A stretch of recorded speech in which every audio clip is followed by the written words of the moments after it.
I think Ozempic will be the new baby of the companies. It's in our human nature to always take the shortcut. I just don't have the same faith in the overall population. 70% of the population is overweight or obese. How much of cardiovascular disease is genetic, and how much of it is just purely lifestyle? Majority right now is lifestyle. I definitely think it's just the hyperpalatability of foods just causing people to eat more. I was talking to a friend of mine on Sunday, and she was telling me about this friend she has who's on Ozempic and like is our age and is not overweight. Like 20s? Yeah, not obese. And she's on it for pure like aesthetic purposes. Like from what she's described, she's skinny. Like maybe going towards anorexic. And it's like, you give it to the wrong population. It's like, it's not good.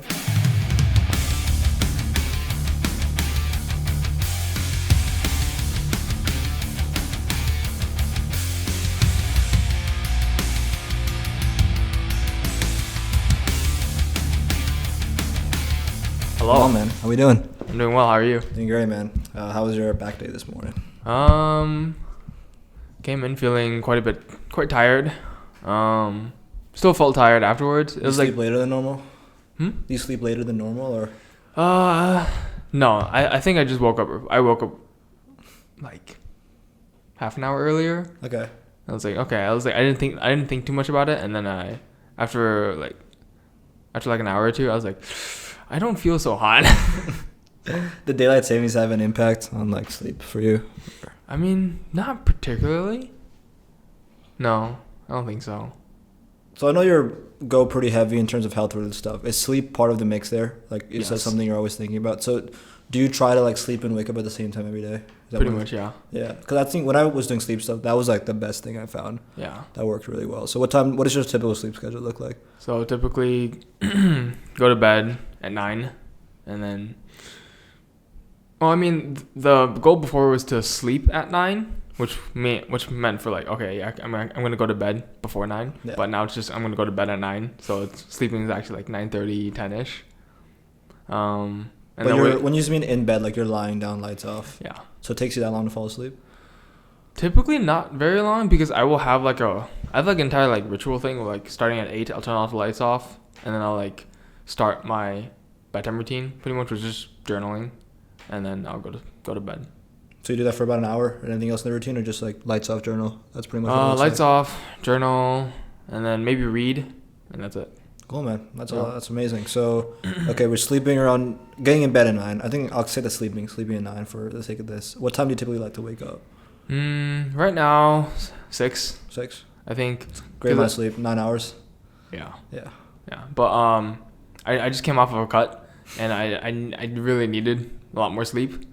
But after a while, when I get my calories back up and like consistently like feel a lot better, I typically just only need like 7-8 hours. So like I'm assuming that I'll just basically wake up at 5 normally once that happens. What do you mean normally? Like no alarm? Yeah. So you feel like it's like you comfortably can wake up at that time every day? Yeah. No problem. It's not like a struggle in the morning. No. How long have you been on this specific routine for? And then also, how long have you been on any kind of sleep routine for? I think for routines, it started in college. Obviously, I think everyone in high school is, at least for me. I can't say for everyone, but for me, it's like, okay, I'm going to go to bed, and then my dad's pretty much going to wake me up. And then, so in college, it's like, I was like, college, okay, the dad's not going to be there. Okay, so I'll just have to wake up myself.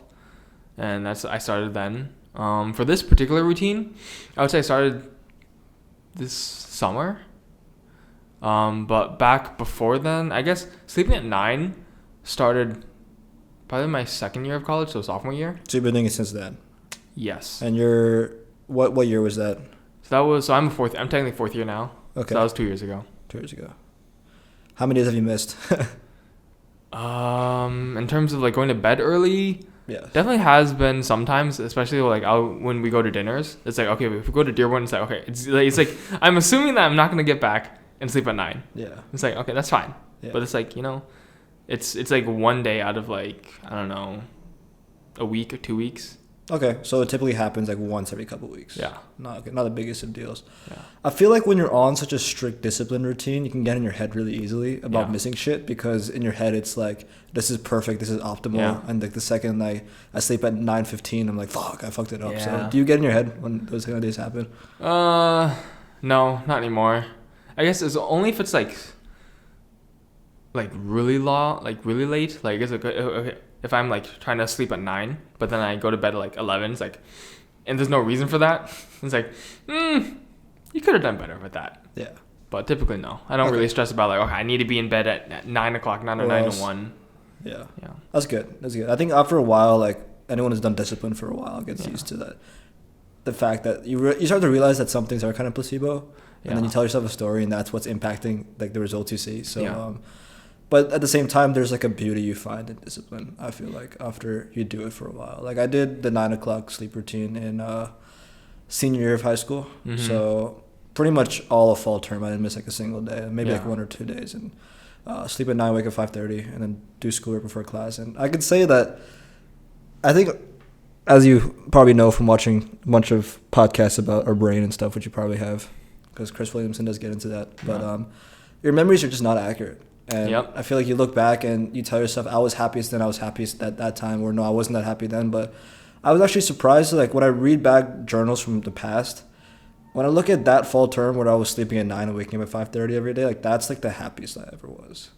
And at the same time, it's like my belief about life is periodization, where like I will go hard for a few months and then not go hard for a few months and then go hard for a few months and then not go hard for a few months. That way, at least for me, like I found I can taste a little bit of everything in that way, and kind of breaking it makes you appreciate it more.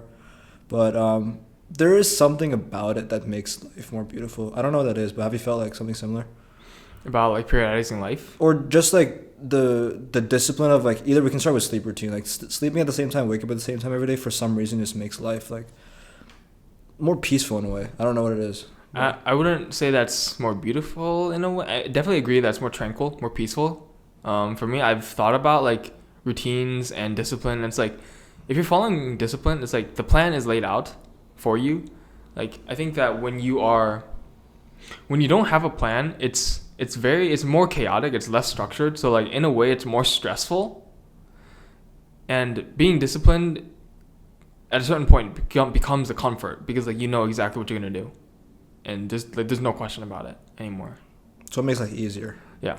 Okay. Do you remember back to a time when your life was more chaotic? Or was it ever that bad, or no? Yes. I mean, even then, not particularly, because it would be the same routine. It'd be like, okay, it's like middle school, come back from school, don't do homework, play video games. Is it middle school or high school? Middle school and kind of high school, but high school, I would say like I did my homework during my classes. So that was like, that was at least a little better. But for project, it was like, okay, come back and then play video games all the way till I eat dinner. And then maybe do some work, but typically no, and then go back to play video games and then go to sleep. Yeah, most people's routine. Yeah. So it's like not really chaotic. It's still a routine. Don't get me wrong. That's true. So I guess chaotic is more like everything is kind of a mess. Yeah.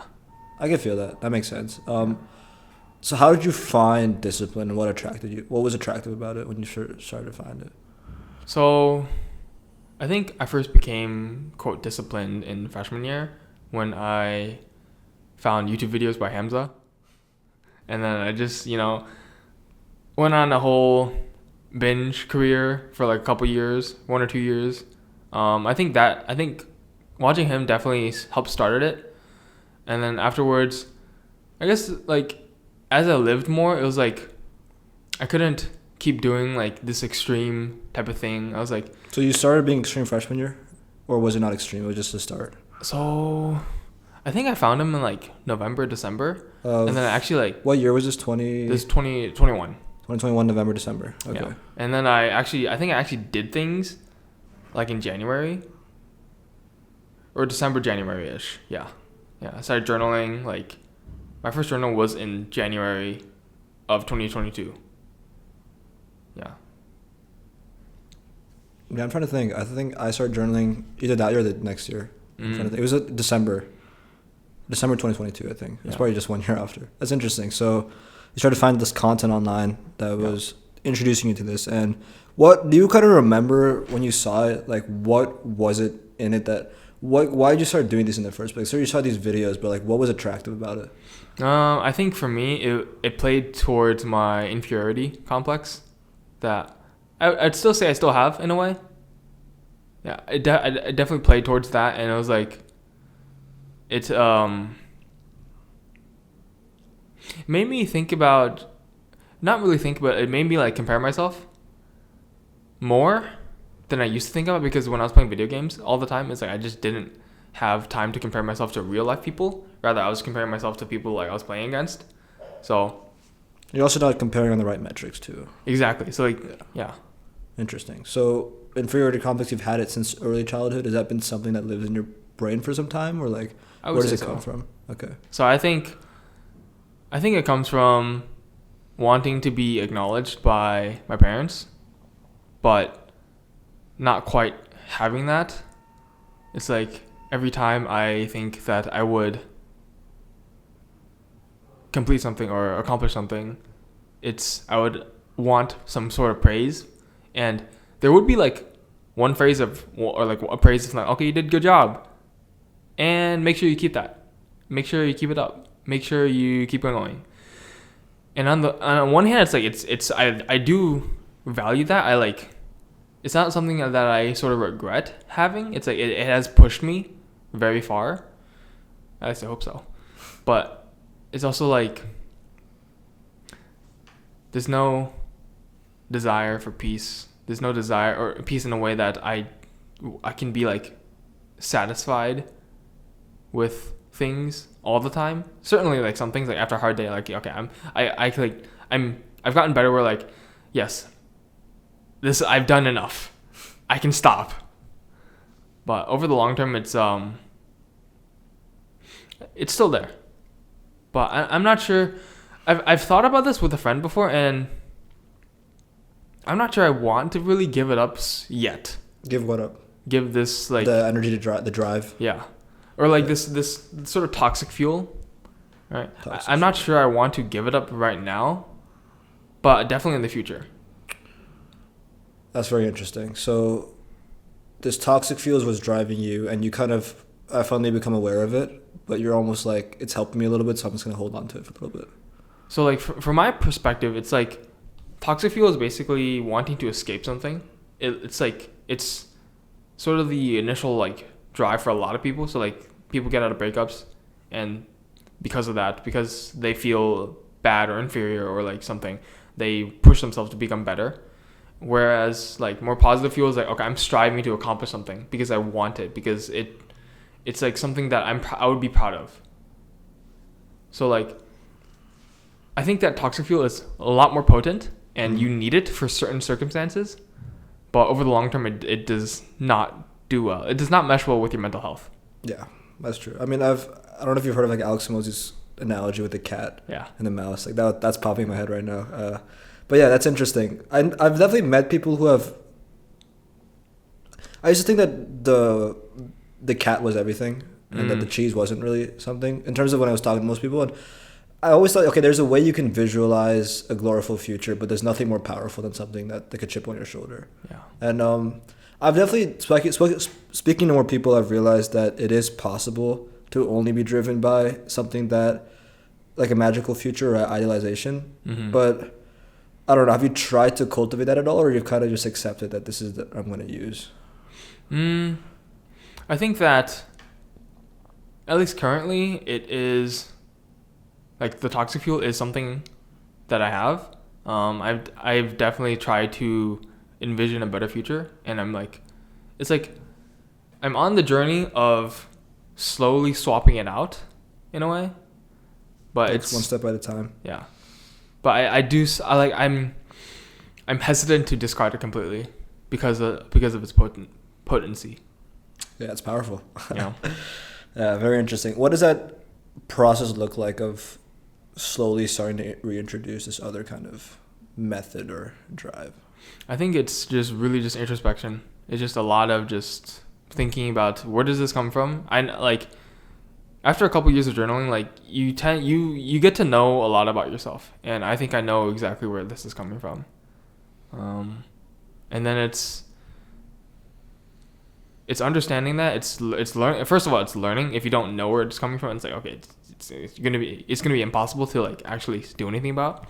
But I think just observing it is already half of the solution, because by observing it, it's like then you can recognize the times where like you are fueled by the toxic fuel, and it's like you can't really go back after that. You can't really. It's like seeing something, you can't unsee it anymore. Yes. So it's like the ignorance is bliss. Yeah. That's what I thought about sleep for a while. That now that I know this works, like I can't go back to my old sleep routine and enjoy it anymore. But yeah, that's very interesting. I think that there are definitely like a lot of ways to do that reflection. And for me, the thing that helps me the most is walking at nighttime. Yeah. At the end of the day, I don't know what it is. It puts everything in third person. It's almost like when I go on a walk, I can just see everything and just like look at it. Like all the experiences of the day, I'm just like, it's on a screen in front of me. It's what it feels like. I don't know. Have you felt the same thing? I feel the same way with journaling, because for me it's more concrete. It's on the page. Yeah. Or for me I type because it's faster for me, and like my mind typically like goes pretty fast. So then I'll just type everything, and it's like I'll like read back at it while in between like when I'm thinking about new things to type, and it's like, okay, I'll read back at the same journal. Yeah, like the same entry that I just wrote, and it's like I can see everything that I just had on my mind, and like I'll typically like go through my day, and then I'll go through the next day, and then after I'm done with all that, then it's like, okay, here's the true thoughts. Here's when boredom comes, and here's when your mind makes shit up for you to dwell on. So yeah, that's really cool. So you mentioned that there's many different things you use for introspection, such as journaling, such as I think you wrote down you enjoy walking. I'm not sure how much of that's connected to introspection, but so you say journaling is probably like, how would you compare like maybe your mental state to your relationship with maybe your thought patterns before and after? I think I've definitely gotten better at having pauses. So like pauses between doing actions and the emotions that led to those actions in a way. Like the pause has increased, which is quite nice. It's like, I think it's a common result of people like meditating. It's like, okay, they just find like sometimes they'll have a pause in between like the feeling and the action and doing it, and sometimes that's all you need in order to like stop doing it and to reconsider.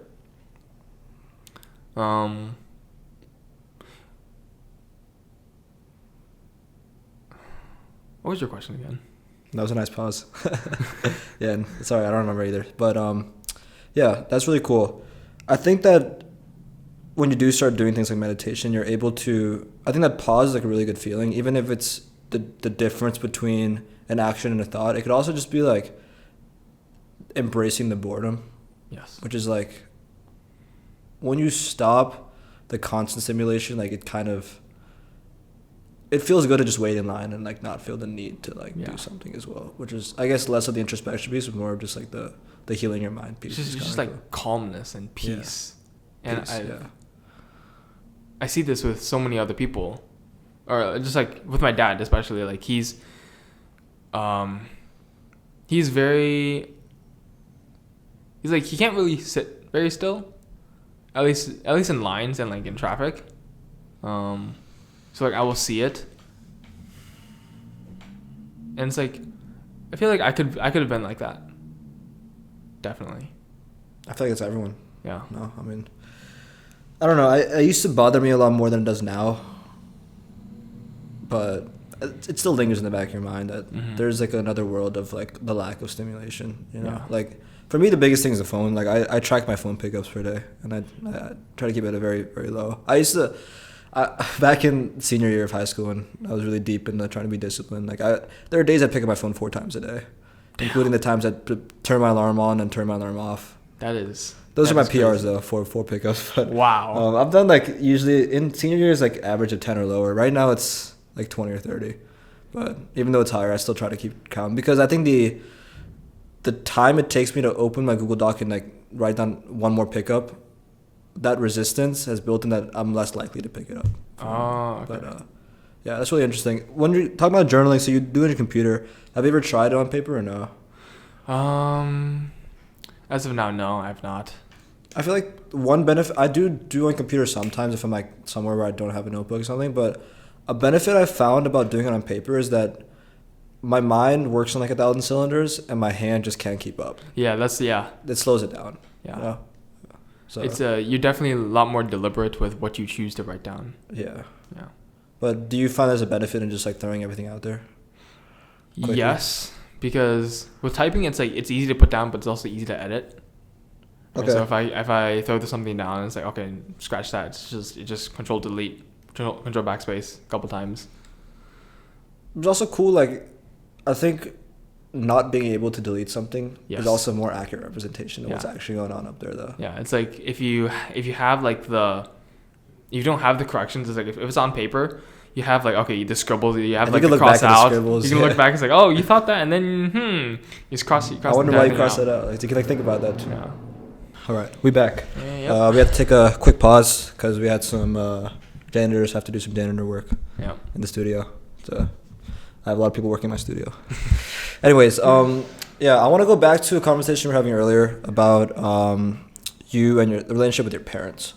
So I think it's possible to have a good relationship with parents while that thing can still linger in the background. Yes. Because again, the driven energy, I also thrive on that as well, and I thrive on people pushing me. But there's also, I guess, with some relationships with parents like this, like the love in the background, you know, it's there. Mm-hmm. And for some people, it's more extreme. Where I mean, I think it's more stereotypical in Asian cultures as well. Like I've had a lot of like friends from my old school like talk about it as well, where you have it's really like hardcore, like push yourself. I mean, I've met people who I really feel bad for them because there's one guy who I knew in middle school he was a little bit more like awkward and quiet, but like hearing more recent about like stories about him and his relationship with his parents, like I kind of feel bad for him a lot more now than I guess I would have known about in the past. But I mean, his parents are really, really hard on him to do well, and then he got into some good schools this year, but none of them are Ivy. So his parents said you can't go to any of them. Do a PG year, go do crew, get good at crew, so you can land an Ivy. And like some people, I guess some parents don't see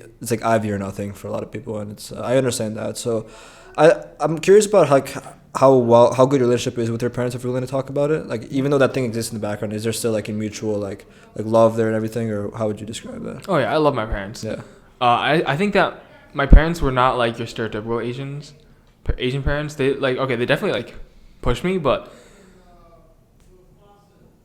it was I would say it's like the little things and how I took it. It's like the story you tell yourself. So like my parents, they would pretty much always like tell me to do your best, not to like. I would say there's like this in the background, still like okay, do your best, but get an A, but primarily do your best. But I love my parents, and our relationship is, I would say it's definitely gotten better than in the past. I think that my drive in part came from them, but also definitely from other sources as well. Where do you look for your drive in addition to your parents? So I remember one experience in middle school, first crush, and well, safe to say it didn't go so well. I think that has pushed me to not necessarily to achieve like academically, but definitely like physically, because that was a big part of why she was like okay. She told me, at least from what I remember, right? Because memories, middle school, because memories are like valuable. At least from what I remember, she said no, because you're ugly. And I was like, oh, well. Damn, they're vicious in middle school, eh? Yeah. Say it to your face. Yeah. And sometimes like small things like that can live in your brain. Yeah. It's like the things that you remember, like just, it's very interesting what your brain chooses to remember, and like what's still salient. Like I remember her name. I don't remember her face. I don't remember anything else about her. I only remember her name. It's so weird, right? Yeah. It's really cool. I think the brain is one of the coolest parts of our whole body. Yeah. It's like also one of the most like the one you don't want to injure the most out of anything. Yeah. Yeah, that's crazy. I wonder. So you were talking about earlier how your dad can't sit still, and that's like pretty much like everyone else, right? Yeah. And in addition, like you're trying to you found a Chinese version of Outlive, so you can give it to your mom, like for example. So how do they respond when you typically try to teach them certain things, or like try to show, like for example, like you learned about this thing like Outlive, and you want your parents to be healthier in that way, or you learn that you shouldn't be using your phone so much, so you tell your dad like don't sit still. You can try to sit more still. So how do they respond if you ever try to do that? It's definitely the way or the circumstances, because like if you go about it in a similar way that they did to you, in a way that like you are trying to teach them in like a parenting way, it will not go down well.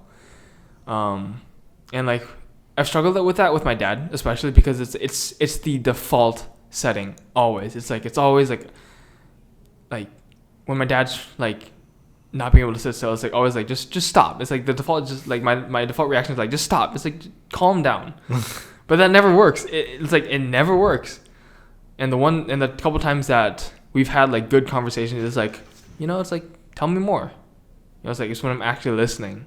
So I'm actually like, even though I really want to just say my piece, it's like taking a moment to just,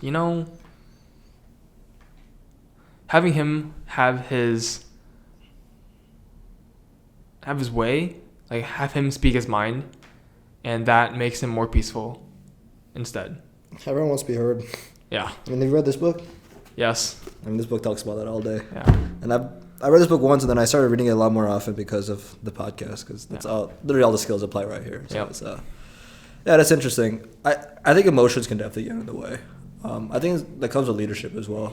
Yeah. Like, I've been thinking about leadership more recently because I just got my new intern working for me on the podcast. Unpaid intern who's making my shorts for me. And I don't know, like, I think with my experiences from high school, like I've definitely learned a little bit better about leadership and stuff. So I definitely go into it with a new mindset of like setting the clear, like these are the values we're gonna live by, and like these are the things I'm gonna measure you on. I think those are the most two important things, because I mean I've had so many experiences in high school where like I get my friend to work on a project, and then they start slacking off, and then he's my friend, so I don't want to do anything to him, and then like we never even established like what I need from him in the first place. I kind of expected he'd do something. So I definitely went into this a little better, but I could definitely. I don't know. I feel like the way my brain works is when I set out I want to do X and X doesn't happen, like I get kind of angry at myself. And I think I expect the people I work with to be the same way. Yeah. In a way. So like for example, like a short was missed and I wasn't even communicated about. Like I get so angry internally, and I think calming down that anger before talking is like the thing I'm trying to do better at, because I've never like taken out my anger yet, but I've kind of like texted in a passive aggressive way, which is just not, people don't like that energy, and they're gonna not be receptive to you anymore. They're not. I think it's always better if like leading with respect than like forward. And I don't know. I'm trying to get better at that, because I guess I've not had much leadership experience since like high school stuff I've worked on. Like now I'm like getting back into it, but I don't know. I think that stuff is really true. Like walking into a conversation with a little bit better, less emotion, less just like you said, the initial reaction is just stop, or just like, why didn't you fucking tell me you didn't post? Like that initial you have to get that initial reaction out and like think about it, like get that out and then like think about it from like a bigger perspective. But yeah, right now I've always lived with roommates, so it's like I've definitely gotten better with but like being with roommates, like setting expectations and enforcing them. I've lost a friendship because of like being inexperienced, just being passive aggressive, not clearly stating things, not making my needs not stating my needs. Yeah, it's you live and you learn. Yeah, roommates is a big one. Yeah. My sophomore year did not go so well, because that's like way before any of this shit. Sophomore year of high school, so I went to boarding school. So one of my roommates there, like, I mean, I still think he's at fault for most of this stuff, but then again, I could have done a better job. I'll take ownership that I could have probably gone in with it better and spoken to him instead of yelling at him or something like that. But I don't know. Yeah, it's definitely true. Definitely skills that are important. Yeah, I remember when I was reading your resume, as soon as I read the first line, I was like, this is going to be a lot of fun, because the first line was, my current obsession is longevity and healthspan. any company or anyone you're working with, the first thing they read is like, my current obsession is longevity and health span. Oh, whoa, that was a loaded statement. But yeah, a lot of things I liked about that statement. I like the first 3 words of it were the best part. My current obsession. Let's talk about every part of the sentence, but let's start there. Let's talk about what does the words "my current obsession" mean to you. So current, I'd say right now I'm like moving a little past health and wellness and fitness and longevity.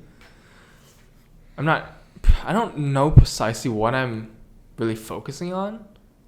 I guess no. I'd say I'm moving away from longevity and health because it's like, because back then when I wrote that on my resume, back then it was like a lot of like learning, a lot of like reading. And now that I've like completed that, it's like there's not much else to really learn necessarily. I like no limit, yeah. Yeah, it's like it's always like, okay, every week I'll like, hear a new podcast about something new. And it's like it's just like very drip feeding me instead of like just the world's like, instead of all the information out there for me to get.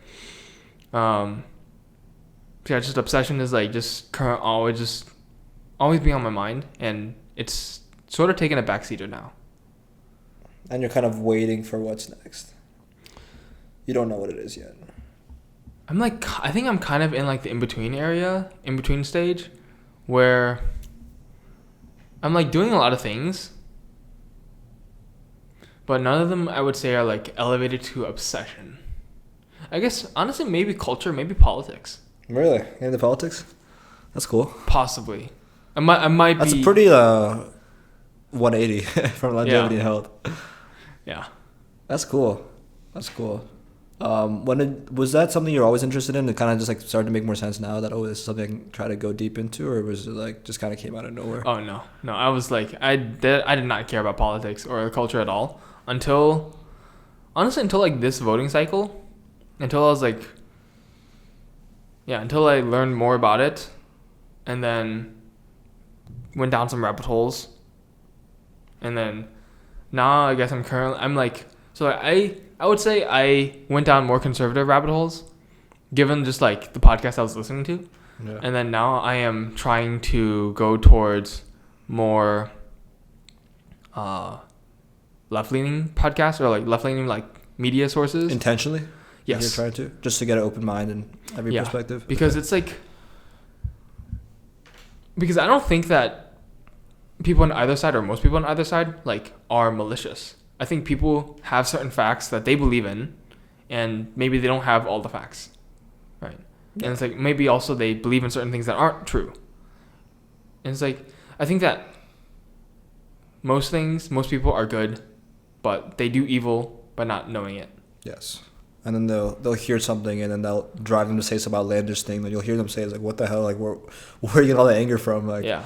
It's pretty weird. It's just, I think this is the weirdest time in like political history in terms of polarization. It's like both the left wing and the right wing are so far left, so far right. Yeah. But yeah, dude, that's really interesting. So this voting cycle, I think this has been a really interesting voting cycle. I mean, today's election day. So, yeah, it is. I just cast my ballot 2 hours ago. Yeah. Yeah, right before we filmed. So yeah, dude, there's a lot of energy on campus about it, and yeah, I've walked myself into debates in the dining hall. It was funny. But how do you think it's going to play out this year?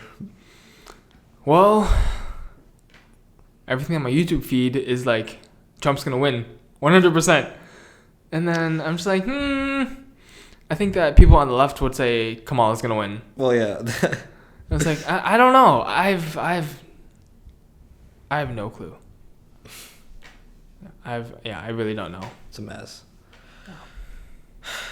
Yeah, I couldn't tell you either. It's like, I don't even know. Like, some polls will say it's so close, but then it's again like, read more into it, it's like a left-leaning poll that's just probably trying to get more Harris voters or something. And then it's like some people are like, definitely Trump's winning, but like, is that so? You just don't know anymore.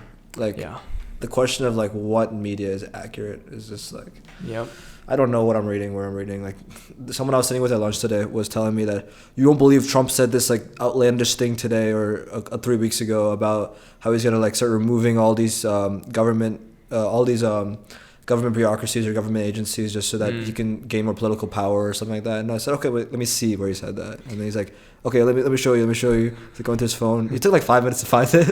And then he's like, he goes on CNN and he says it right here. Okay, this is CNN quoting him. Okay, where's the original video? I go to the original video. It was just soundbite. Yep. And it was, and then I realized he didn't explicitly say that, but then I said, okay, he didn't say those words. And they said, oh yeah, it's up for interpretation. We went really far from like, he said he's doing this thing. They're like, oh yeah, but like based on that, he probably won't. Like it's just crazy. I believe the original was basically collaborating with Elon Musk, doing the whole government efficiency agency, basically like just cutting down in government, and then that was pretty much it. Yeah. I don't remember the precise purposes. Mostly, I'd assume good faith, just getting rid of all the red tape and bureaucracy, because it's so much bureaucracy. Yeah.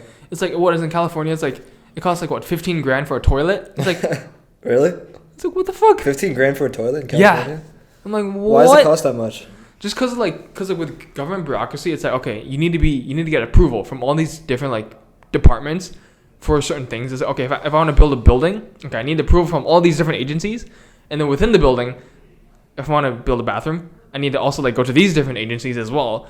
And then the thing is, you also need to pay them, or at least from what I'm thinking, it's like you need them to check the building, which means that they need to be paid. Mm-hmm. And it's like, it's just, yeah, that's how you get a $15,000 toilet.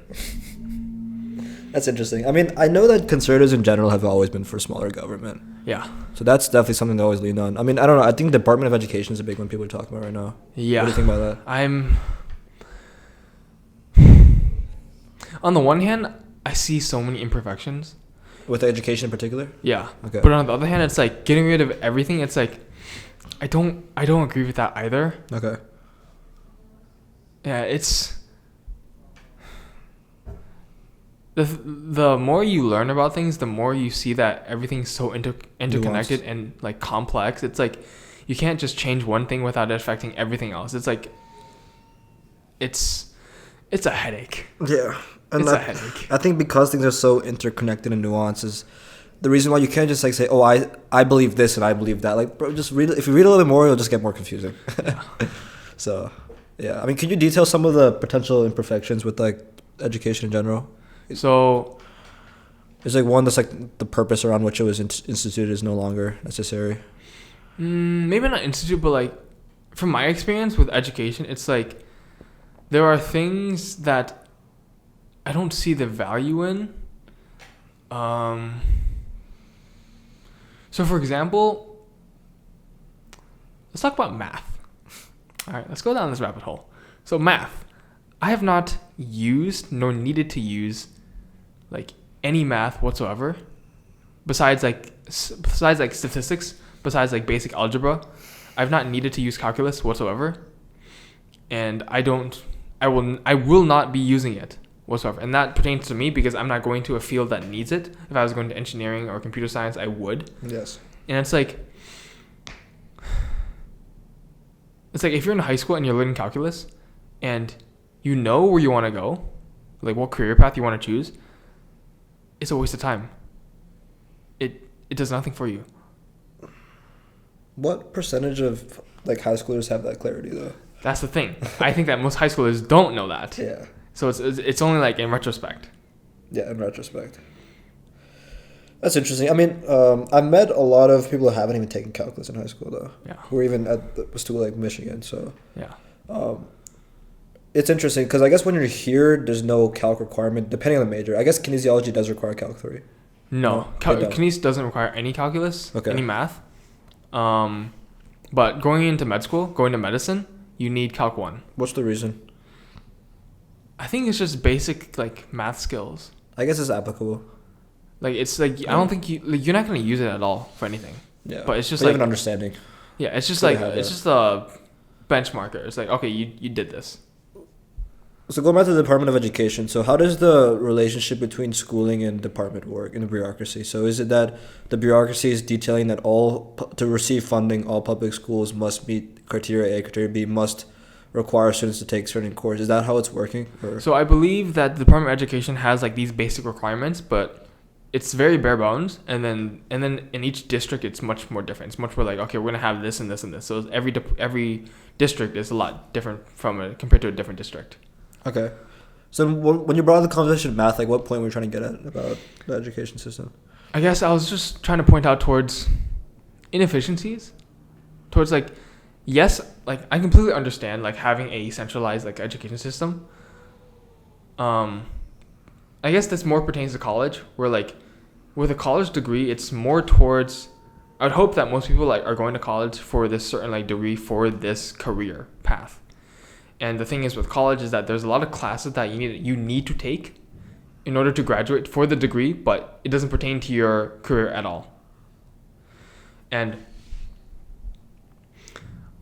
this gets into the argument of generalists versus specialists, and there's a book called Range that like goes into this, and I believe the basic main like takeaway is that generalists tend to thrive more than specialists because they just have more. That's been shown through studies, or just theoretical.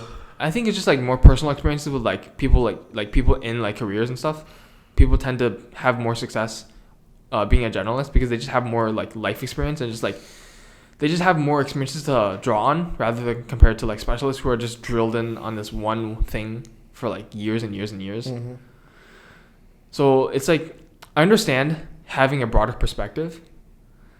I guess it's just a balance, you know. Well, I guess what are they measuring success based on? So you said that success in career generalists do better at what? Like, do you know or remember or no? I think it was like career. What's it called? Career like positions or like how high up in like career wise or like how. So they're saying that people who are more generalist typically are higher up in the hierarchy. Yes, which it does make sense because if you're like specialist, you have one task. Yeah, exactly. That makes sense. That also does make sense. I think it's also like there's some people who are like I think doing research or like some individuals who are generalists doing research can like think of a bunch of different ideas compared to like a generalist who like is bogged down in like this one theory. So there's value in that as well. Yeah, I can see the value specialist. Like I've always understood that there's this quote in one of my favorite books called How to Live. Where'd it go? I thought I had it. You have it over there? No. I'll have to look for it. There's a book called I know where it is. Okay, How to Live. There's a chapter about like how to live. Basically, like outlines 23 different ways to live, and they're all different, and they all contradict each other, which is really cool. And one of the chapters I really like is like about mastery and how like mastery just requires like full on like cut out everything else except the goal and like go all in. So again, like it's nuanced like everything else. Like I wouldn't call myself a specialist on the macro level of the entirety of life because I'm happy to have all kind. That's where periodization comes in. Like I'm happy to all kind of experiences, but when I'm in the zone of like achieving X, then like go all in. Mm-hmm. But I don't know. That's the way I just think of life in general. Yeah. What do you think you lean more? Specifically, generalist or specialist? I think I'm more generalist. Yeah, just because there's only a certain point where like you get so far into something that is like the ROI on like going even further deep into it is just not worth it anymore. Taper off.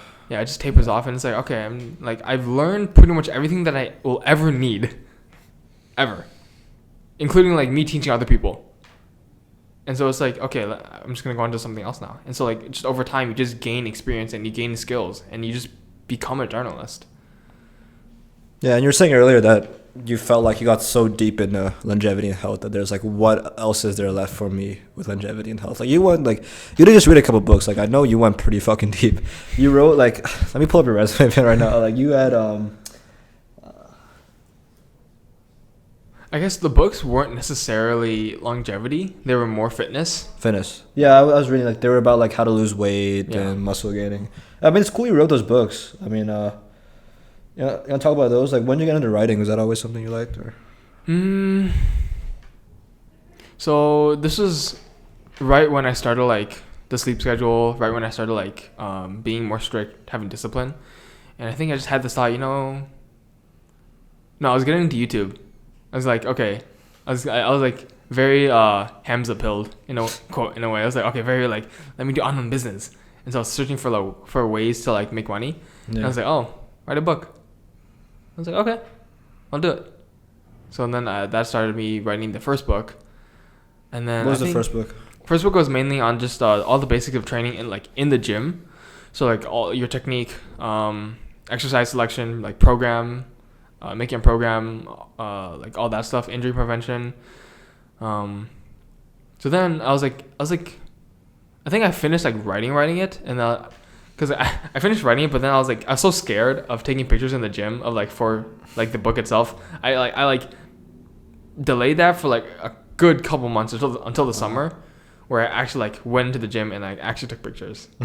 Of yourself or just the equipment? Of myself, yeah. Okay. And then I think after writing the book during the summer, I thought about, there's also like this other stuff as well. So then, it was before that, because I remember writing an outline for the first book, and then it was like, there's also like all this other stuff about nutrition and like losing weight, and I just wrote outlines for those as well. And then so I was like, okay, the plan is to just finish this book in this year, and then those I'll get to later. Yeah, that's cool, man. I mean, but writing books is such a long process. I remember Peter T. was talking about the original version of this book was what, like 1,000 pages, 2,000 pages. Yeah. And then he cut it, the publishers were like, oh, this is like, no one's gonna understand a word of this book. Yeah. And he rewrote the whole thing from scratch. And he had to rewrite it again after that. Because he had like a 200-page appendix, I think. Yeah. The thing is with writing books is that I'd say my books are very mediocre. Like very, very mediocre. Like pretty shitty. It's when you want to write a very, very good book. That's when you're rewriting entirely from scratch. That's when you're rewriting, you're putting everything into it. And that's what separates like the mediocre from like actually good books from like the bestsellers. Yeah. I mean, you talked originally that you starting to write this book came from the desire to like business and money, etc. So I guess there's two questions there we can go into. Like number one, like considering that you wanted to make something great that could potentially generate money, like was there any party that's like you want to make it better than mediocre? Or I mean, I guess now in retrospect you say it's mediocre. I mean, I don't know what you thought about it back then. And I guess we can go down that first. And then another question is like what did you do anything after you write it to try to promote it, etc. But yeah. So I think at the time it was very just full on money, like not towards product. Like from Alex Hormozi, the product is shit. It's like it's not towards your second question, for promoting it, at the same time I did have a YouTube channel, and I posted. I promoted it like a couple times, but I mean it's like starting off with YouTube, it's like your channel is like so small, like no one's gonna like even watch you to begin with, so like therefore like even less people are going to like actually like click on your links, So I would say promote it, but I've stopped because it's like, I guess I'm no longer proud. I'm not proud enough of it for other people to read this extensively and take away from it. Like if I were to redo it over again, I would just be like, this is fucking garbage. Let me just redo this entire thing. Yeah. So you're kind of, you don't want to share something you're not proud of. You want to like feel like you put your heart into it before, like. Yeah. And you currently are trying to look for what that thing is. Yeah. Do you think I'm curious, like, do you have visions for a career? So right now you finished your undergrad kinesiology, and you're looking at master's at Michigan or no? Yeah. Okay, master's in kinesiology. Are you currently pursuing master's degree? Are you currently pursuing the master's degree? Yeah. Okay, so you're currently pursuing master's degree in kinesiology, movement science. Yeah. Okay, that's that what kinesiology in general or no? That's like, so at Michigan, there's like 3 different majors for kines. There's movement science, which is like sort of the more, if you want to go down PT, if you want to go down med school, there's that route. There is applied exercise science, which is more like personal trainer stuff. And then there's sports management, which is business. Yeah. So do you have a vision? So after a master's, I'm going to take a gap year, and I'm applying to med schools in May. In Maine specifically? In May. Oh, in May. Yeah. In Maine. So what schools are up there? Yeah. And then we shall see. Okay, so you don't have visions of career yet. You're just kind of pursuing what you enjoy, and we'll see how it plays out, or do you have something in mind? Most likely, I'm thinking family medicine. Okay. Private clinic, more preventative side. given the whole medicine 3.0. Yeah, I mean it's great. It's good that I think you need to find joy in what. I mean, I don't think your job is to be something magical. Yeah. But something like that, at least you can feel like you're making an impact. Yeah. Which is cool. I'm curious, like, how do you, with this whole like medicine 3.0 wave that I feel like is just starting? Like, I don't think it's fully taken over yet, but how do you think that wave is gonna be a clean transition? You think people are gonna be like, obviously the answer is like not everyone's gonna be too happy about it, especially some of the people in the pharmaceutical industry. So, what do you think the timeline would look like with the medicine 3.0 wave? I don't know. I guess I disagree with the whole fact that the pharmaceutical industry will like be like mad. I guess for certain drugs like insulin, especially, like insulin is one of like the biggest health costs right now. But like other drugs like GLP-1 receptor agonists, like Ozempic, that is a big thing, and I think that will be one of the big drugs that will be used in preventive medicine, especially. Huge details, Ozempic's usages. So Ozempic, it's the brand name for semaglutide, and semaglutide is a GLP-1 receptor agonist. So GLP-1 is glucagon-like peptide 1, and it is naturally occurring in your gut. And so the thing with like injecting it is basically so the GLP-1 receptor agonists bind to many different receptors in your body, but primarily the effects that people want in terms of like basically eating less and feeling full is it binds in the brain, specifically the hypothalamus, and basically just tells your brain that you are full. Wow. And this is what naturally occurs after you eat a meal. So like after you eat a meal, like naturally occurring GLP-1 goes to your brain basically and just binds there and tells you you're full. No. Now, with these drugs is that you're injecting like a super physiological dose of it so that you basically just feel not full or not hungry all the time. And a side effect is nausea. Like if you just think about like that's the only side effect. So that's the most prominent side effect, nausea. Yeah, so it's pretty minimal then.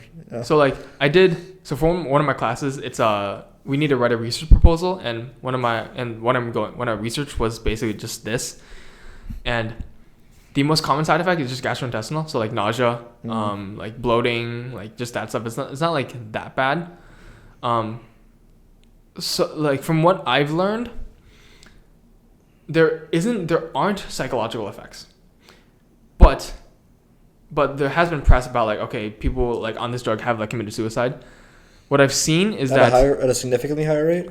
From what I've seen, no, not a significantly higher.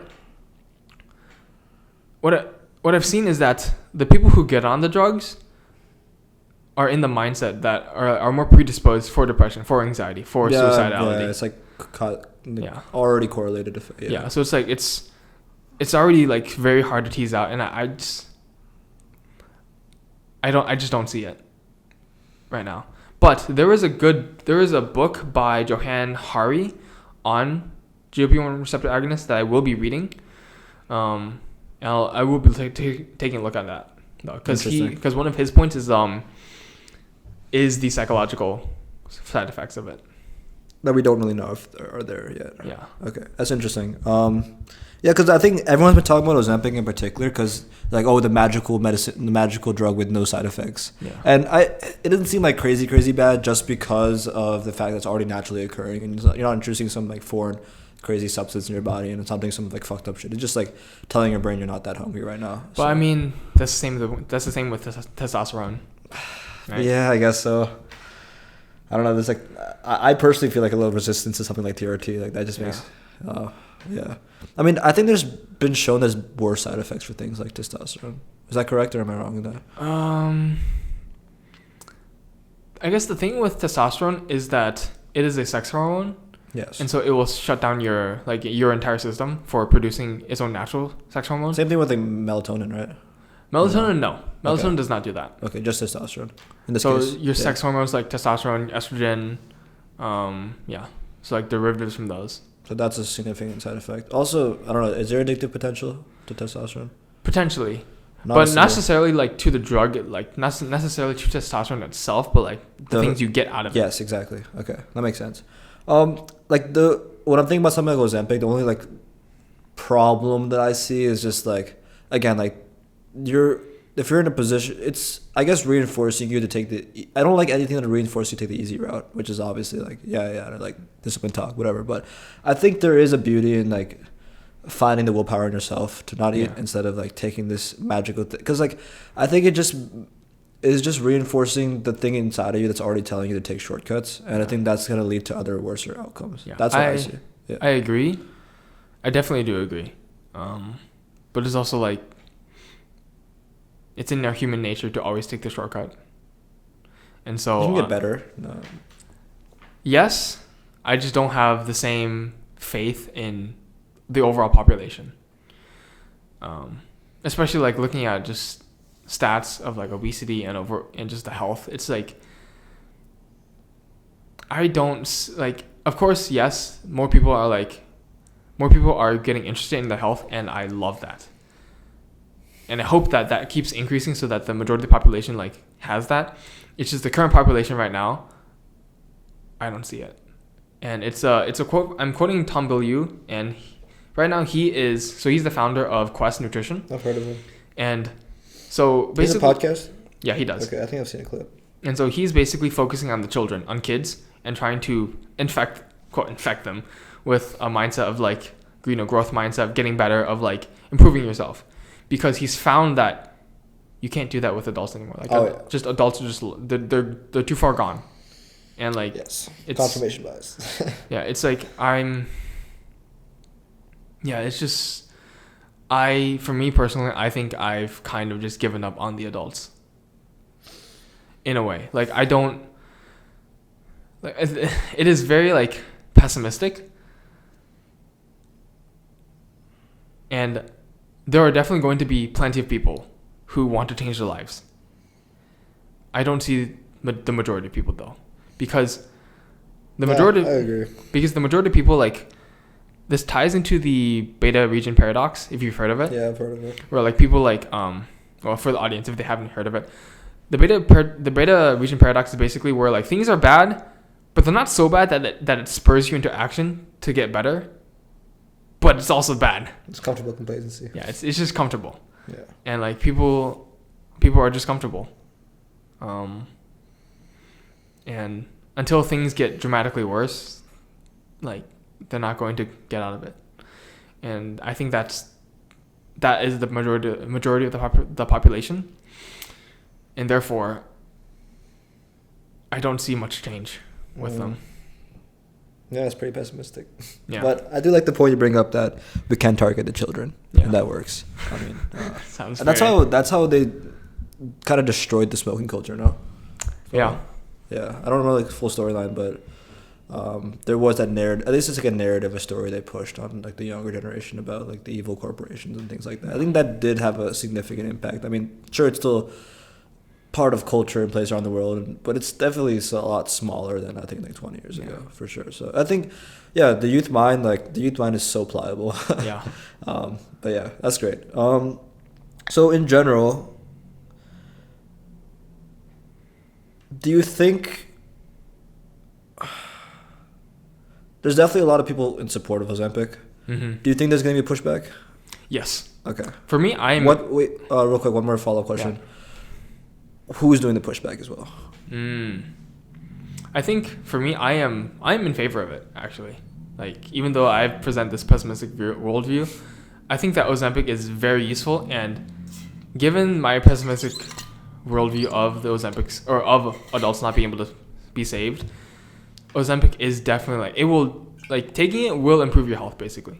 Like, that's pretty much guaranteed, and I don't want people to, like, to die.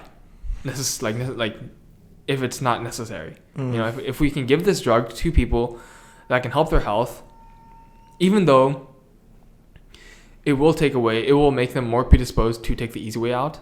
Yes. But there wasn't much hope to begin with. Yeah. Is what you're saying.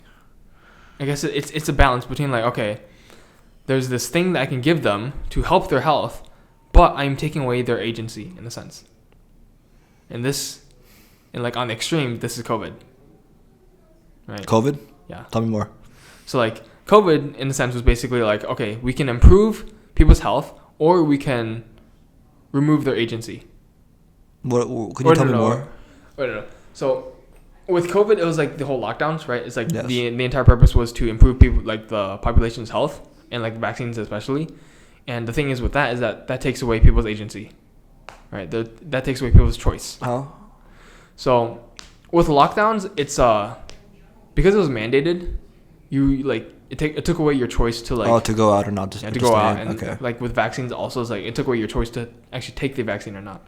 Okay. Which is it's like kind of similar. Okay. Yeah. A little bit different though, because I guess this is more of a psychological type of agency versus like a physical. Like people might still have a psychological belief to like fuck this lockdown, even though I'm forced to be here. It's a little bit different. It's a little bit, but yeah, that's interesting. Yeah, I mean, I understand your pessimistic worldview. I just think that I always think that with most drugs, there's always a subset of the population that can benefit from them, whether that's like even like MRIs or something like that. But I just think they're overprescribed, if you know what I mean. And I guess the concern arises that there's definitely at least a subset of the population that can benefit from Ozempic. That's in such a situation, like they're 70 years old. This will help their life. If we just put them on like a graph, like they're on the side of the curve, that this will benefit them. But I don't know. I feel like when there's something so magical like that. The thing is, it's not that magical. You don't think it's that magical? It's not. It's a minor thing? Okay. The thing is, there's a point where you will lose weight and then you'll stop losing weight pretty much. Okay. So it's basically just like lose a little bit of weight. Yeah. So it's not like a magical thing where you would just keep on and consistently and always lose weight. You're not going to get jacked. Yeah. The thing is, you're not gonna because like if you just lose weight all the time, you're just gonna die. Yeah. Right. Just out of like just your body and like energy and thermodynamics. Yeah. That's interesting. It's interesting to hear your perspective on it. But yeah, what else do you focus on when you're studying longevity and healthspan? So I don't even remember all the things we covered so far, but I think we mentioned Ozempic because we were going through a list of something. I'm trying to remember what that list was.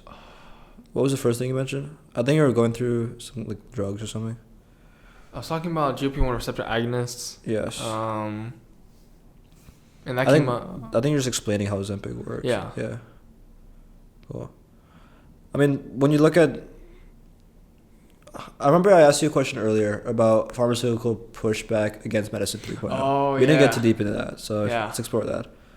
Okay, so I think Ozempic will be the new baby of the companies. I think because the companies themselves, pretty much all the companies, like, it's very centralized. So like you have a couple companies that are making all the drugs. Therefore, like, okay, if we take away profits from insulin and give it towards like Ozempic, it's like it's still the same profits for the same company. So they're fine. They just like so they're gonna do fine. They've adjusted. Yeah. Okay. It's like people who are pushing back on pharmaceuticals is mostly like the argument of like willpower and like you should pull yourself up by your bootstraps. Yeah. Hard work. Yeah. Yeah.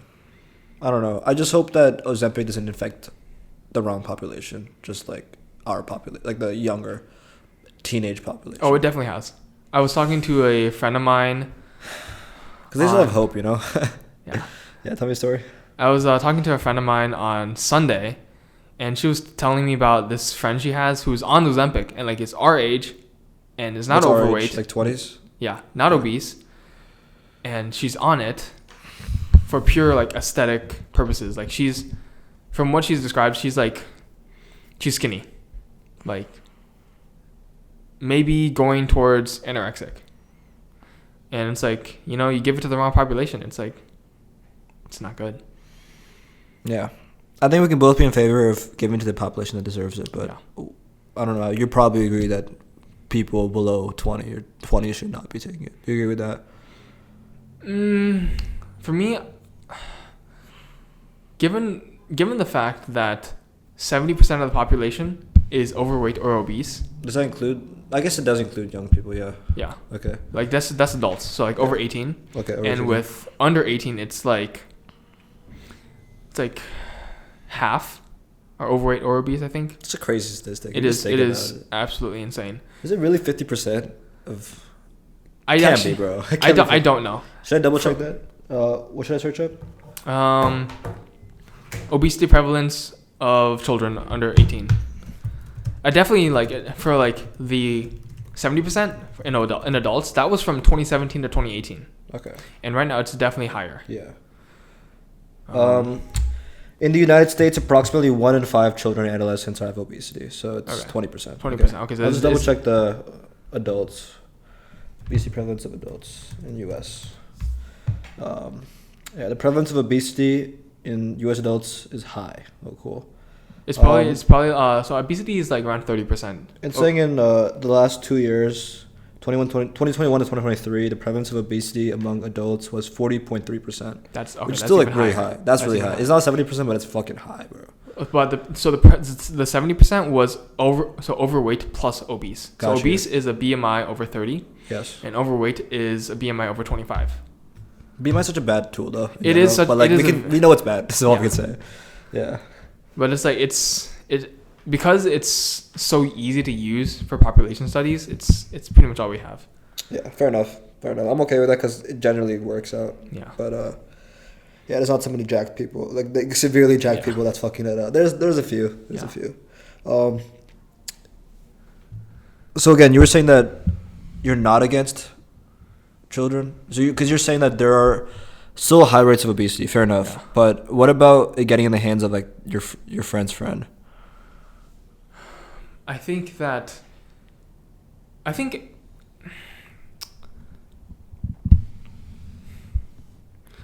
insulin. I think that if you fit the criteria for the prescription, you should be able to take it. Yes. Now, if you don't fit the prescription, I don't think so. Yeah, like how do you get it? If I want to get it right now, how would I get it? Okay, so Ozempic. So there's 2 forms of semaglutide, right? No, there's 3 forms. So Ozempic is cleared for type 2 diabetes only. So that's for your HbA1c. So that's a measure for your blood glucose control. Yes. And then Wegovy is for weight loss specifically. And so that's more BMI. So if I were to want to get prescribed any of those, I would need to have like type 2 diabetes for Ozempic, or have a BMI, I think, over like 30 or 25 maybe for Wegovy, and then I could get it like by my doctor. But you can get it online as well. That doesn't really matter. That does not matter at all. Yeah, it's like it's like SARMs. It's like steroids. Is it sold illegally online or legally? It's legally. Legally. Okay. No, it's not. It's illegally. Illegally. Yeah. Okay. But it's still very accessible. Yeah, it's very accessible. Oh, that's a problem. The thing is, it's sold not as like the brand names. It's sold as compounded semaglutide instead. So that's legal. Oh wow! But it's the same thing. Yeah, it's the same thing, but you don't know if it has it or not. That's funny. So. I mean, I don't know. You said that children we have the most hope. Yeah. Children who have had no life experience, 5, 10 years old. I would argue that teenagers and young adults in their 20s have hope. Just because that a lot of people have turning points, like random moments in their young adulthood, where they have turning points where it's like they wake up one morning and they hate their life, or they like have a certain moment. A lot of people mature in their 20s and then they make a shift. So I think people in their 20s, 30s is like a lot lower, and then 70s is like they're just cruising. I say from the moment you're born to like your brain develops, which is around. So for men, it's around 25. Oh really? 25 years old? 25. Okay, it's a good time frame. Yeah. So like I say around, I think 0 to 30 is like when you have that is the age range you really want to shoot for.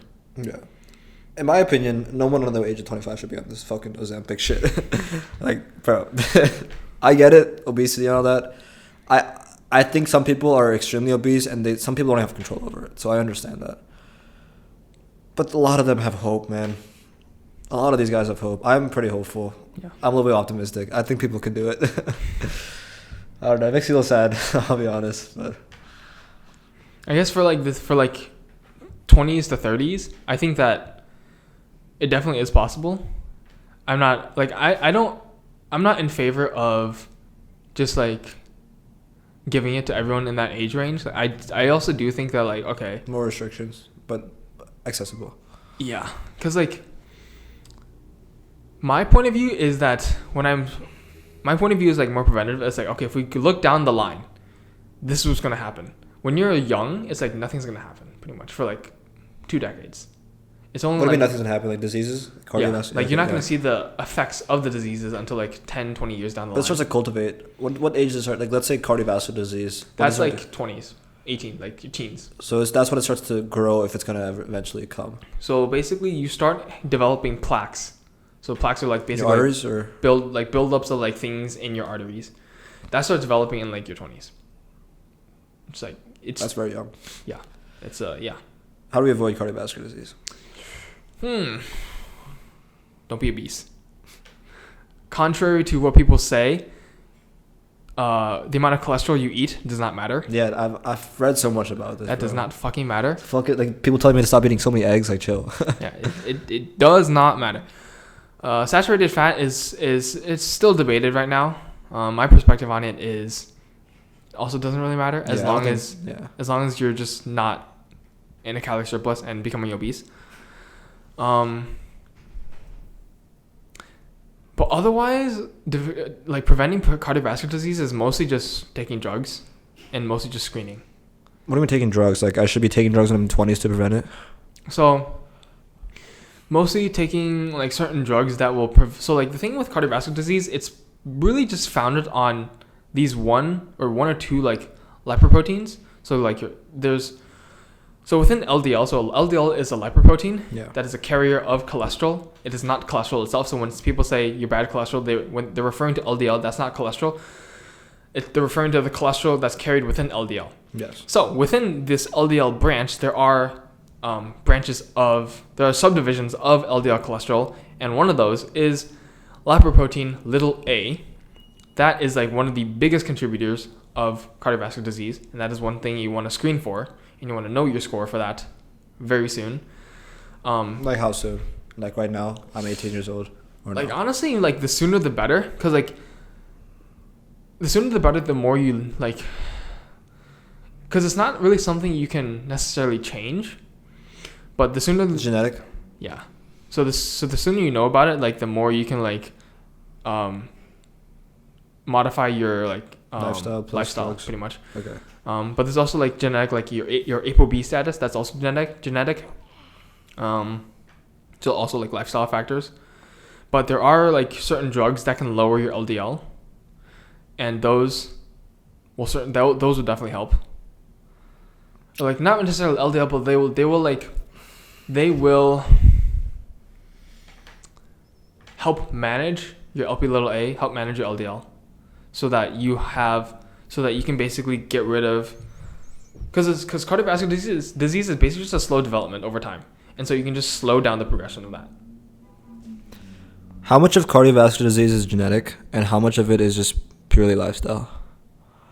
Let's say screening wasn't a thing. I didn't know screening was a thing, and we're just looking at a population of people in 2024 versus a population of people like 1,000 years ago, or maybe even hunter-gatherer tribes. Assuming like this kind of like evolution, let's assume same genetics now and then. How much of it, the prevalence would be strictly lifestyle? How much of the prevalence would be genetic? Majority right now is lifestyle. Okay. Back then it would be genetic, because right now it's pretty much all founded on obesity and just lifestyle factors. What is it? Could you detail the connection between obesity and cardiovascular disease? Like, what is the connection between eating too much and plaques in my arteries? Okay, so the thing with obesity is that, back then, so I'm in a class right now, we were looking at fit versus fat. This was a while ago. It's like, okay, you can be fit, you can be healthy, but still fat. That is completely false. Really? Yes, because I've read it. Didn't Peter Tia talk about that too? So the thing is, if you're obese, so BMI over 30, absolutely not. If your BMI is lower than that, it's a question mark. All right. So as in like skinny people can be unhealthy. Yes. Like fat people, it's very rare they're fit. Yes. Okay. So the thing with being fat or being obese is that, so the thing with skinny people being unhealthy is that skinny people have fat in the wrong places. So they have visceral fat, which is the worst. But if we're looking at like the average person who's obese, the reason they are unhealthy and reason that even if they were to exercise, they are still more unhealthy than a person who is not obese is because of the physiological factors of being obese. So of having excess energy And the thing is, when you have excess fat, your inflammation is generally higher. There's a lot of like cell signaling and like signaling to your liver and your muscles. You're gonna have higher insulin resistance, like just default, because of the excess energy. Your liver is going to be more predisposed to storing fat droplets on it, so that's going to contribute to your fatty liver. Your pancreas is going to be less responsive. It's going to produce less insulin or release less insulin. So it's the environment. It's the environment of having excess energy, of too much excess energy, that is contributing to this toxic / like unhealthy body. That makes sense. I'm sure you've already read deeply about the whole. I don't know. Have you read stuff by Robert Lustig? Yes. Yeah. The thing about Robert Lustig is that he does most of his experiments in mice, and the thing is, mice biology is drastically different from human biology. Yes. Okay. And with from what I've read about him, so the thing with mice is that in mice studies you have regular chow versus high fat chow. What? Regular chow. So like it's the what you feed the mice. Oh, chow. Versus high fat chow, which is basically just all fat. Yes. And when you feed them all fat, they all get obese. They all get like fatty liver disease. And it's like it's the same thing happens when you feed them a lot of fructose. The thing is, we will, like, as humans, like, you will never reach like the amount of fructose needed to get to that point, pretty much, because table sugar is quote high fructose corn syrup. That's like what, like I think the highest is like 70, maybe 50% fructose. The rest is glucose. So it's like, even then, it's like, one, it's okay. It is possible for some people, but for most people, it is not possible. And for most people, it's not the sugar, it's the calories. It's just eating in excess and just becoming fat. Yeah, that's really interesting, man. Because I don't know. Ever since I've read his work and continue to read more work, I've kind of just like, I knew the calories in, calories out was like definitely important, but then like how important was it in my mind kept going down and down and down. That it's more about like what the fuck are you actually putting in your body. Like I know that if I stuff myself with just eggs, chicken, and rice all day, like I'm probably not gonna get obese. You know what I mean? Yeah. So it does definitely matter what you're putting in your body. Yes, but I guess Robert Lustig was all sugar, right? So maybe it's not that. I know that most ultra processed food, there's a lot of other shit besides sugar that's bad. So maybe that plays a role in it. But would you say that the hype around sugar is too much? Or? So the thing is that I think so many people are just getting down into the weeds. Right now, the evidence is not, at least from my point of view, the evidence is not conclusive as to like, oh, it's seed oils, oh, it's sugar, oh, it's these pesticides. Like, I am not thoroughly convinced that is one of those. I am more convinced that like, okay, it's primarily just people are just too fat. But again, it doesn't make sense that like why now in history are people too fat? Well, okay, for that, so the thing is, you cannot break the laws of thermodynamics, so it's always calories in, calories out, but it's more complicated. Yes. It's more complicated, yes, I acknowledge that. And so hyperpalative foods, so like things with high fatty, high sugar, they make you less full, they make you want to eat more. And fun fact is that your body will want you to continue eating until it gets its protein needs. So like... Really? Yeah. That's cool. So like you'll like still have the desire, or like you'll feel full, but you still want to eat something. And you still have that until you like get the amount of protein you need, pretty much. Yeah, that makes a lot of sense. I don't actually. If you were to ask me like why do I think people are obese, I wouldn't say sugar. I would say just UPF, because UPF is like fucking up the brain circuit. That inevitably like, calories in, calories out is the fundamental like laws of thermodynamics. Yeah. That makes 100% sense. But why? It's part of UPF. Yeah. Have you read Chris Van Tillerker's work or no? I have not. No. It's a good ass book. I'll show you. I think you would like it a lot, but you probably don't know a lot of this shit. But it's pretty cool. The whole book about UPF. Yeah, it was pretty cool, man. But yeah, I definitely think it's just the hyperpalatability of foods just causing people to eat more, and you know it's very hard to discern if it's like of those foods. If you were to, let's say, if you were to do a study where people were to eat UPFs but stay lean, would they be unhealthier? We don't have a study like that because it's like who's going to fund that study? Also, there's definitely anecdotes where there's that one guy who I think ate Subway, and there's another guy who ate McDonald's, and they still lost weight and they got healthier. So it's like, is that real though? Who's funding that study is a real question. I mean, it wasn't a study. It was like it was like a personal account. Yeah, personal. Okay. And so the personal accounts. Yeah, always be a little suspicious. Yeah, I mean anything's possible, but yeah, I think the thing you're talking about with protein was really interesting because I do feel like when I finish a workout, like I'm craving chicken. Yeah. I do think the craving system in our body is biological, even if craving for sugar is just that sugar, which is a good thing, is disguised as a bad thing because of the UPF that's hyperpalatable. Yeah. So I don't think it's inherently a bad thing. Yeah. And I think I should be eating more fructose, primarily in fruits, obviously, but I kind of stopped eating fruits because the fruits are not that good. And now all I'm eating is eggs, potatoes, chicken, and rice. And I don't know.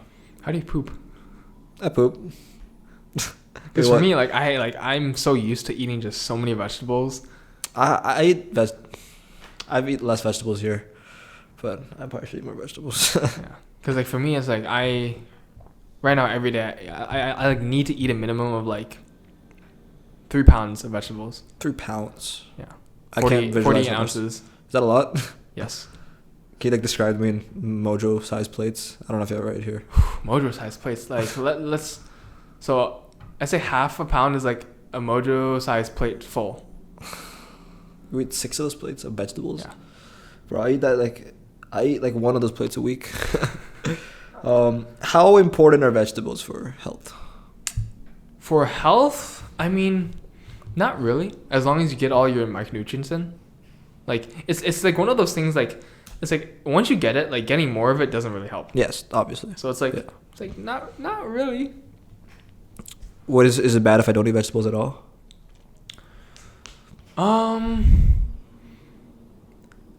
The thing with nutrition is that it's so complicated. Yes.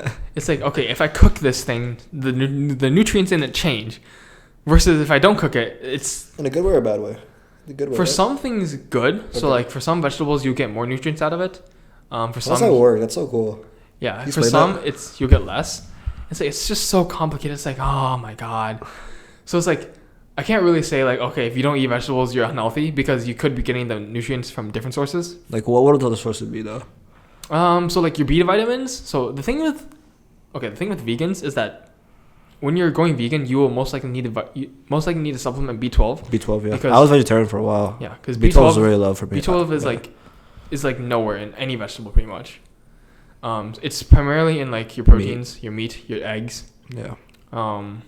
Not even there's some in eggs, but not even that much. There's chicken, yeah. So I mean, yeah, it depends on what you eat.